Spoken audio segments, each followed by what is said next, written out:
నిన్న మోదీ సభ సక్సెస్ అయినట్టే అనిపిస్తూ ఉందా? తెలంగాణలో నెక్స్ట్ టార్గెట్ అని చెప్పేసి మీరు అనుకుంటా ఉన్నారా?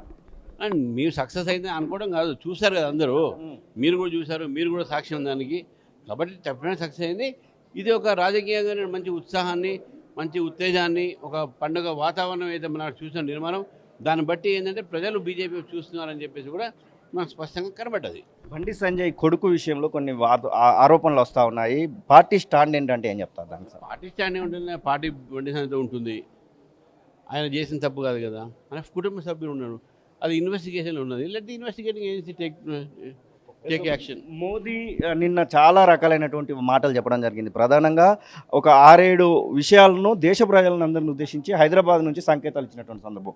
బంగారం విషయంలో కానివ్వండి, క్రూడ్ ఆయిల్ విషయంలో కానివ్వండి, పలు రకాలైనటువంటి విదేశీ పర్యటనల విషయంలో కానివ్వండి, ఆ సంకేతాలు ఇక్కడి నుంచి ఇవ్వడాన్ని ఎట్లా చూస్తారు? ఎందుకు ఇవ్వాల్సి వచ్చిందంటే ఏం చెప్తారు? కాంగ్రెస్ విమర్శిస్తూ ఉంది, దేశం దివాలా తీస్తుందేమో అని చెప్పేసి మోదీ మాటలను పట్టుకొని. మోదీ గారు మాట్లాడిన మాటలు 2013లోనే చిదంబరం గారు మాట్లాడారు.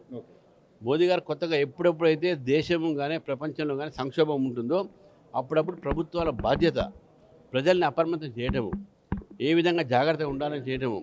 ఇది మోదీ గారు నిన్న చెప్పడం కాదు, గతంలో చిదంబరం గారు కూడా 2013లో వారు చెప్పారు. కావాలని మీకు ప్రూఫ్ కూడా చూపెడతా.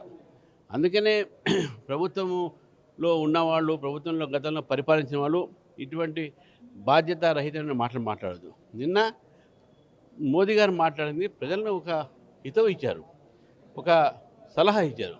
మీరు ఇట్లా మాట్లాడే రూల్ పెట్టలే, ఆలోచించమని చెప్పారు. అది కూడా ఒక దేశభక్తి అని చెప్పాడు.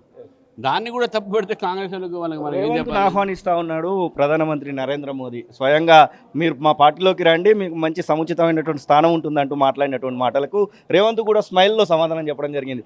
రాష్ట్ర అధ్యక్షుడిగా మీరు రేవంత్ను మరి ఆహ్వానిస్తూ ఉన్నారా, ఏం చేయబోతా ఉన్నారు? ఆయన ఆహ్వానించలేదు, మా దగ్గరికి రాండి అన్నాడు, అంతే, డెవలప్మెంట్ కోసం, అంతే. అంతే ఆహ్వానం కాదంటారు? అదే కాదు, ఆయన రేవంత్ రెడ్డి గారు మాట్లాడే మాటకి ఈయన కూడా వ్యంగ్యంగా దానికి జవాబు చెప్పడం జరిగింది. Okay sir, thank you. ఇది రామచంద్రరావు చెప్తున్న మాటలు. మొత్తం మీద తెలంగాణలో బీజేపీ రావడం కోసము మోదీ సభ పనిచేస్తున్నటువంటి ఆశాభావాన్ని అయితే వారు వ్యక్తం చేస్తున్న పరిస్థితి. కెమెరా పర్సన్ అజర్తో శ్రీనివాస్, తొలి వెలుగు, హైదరాబాద్.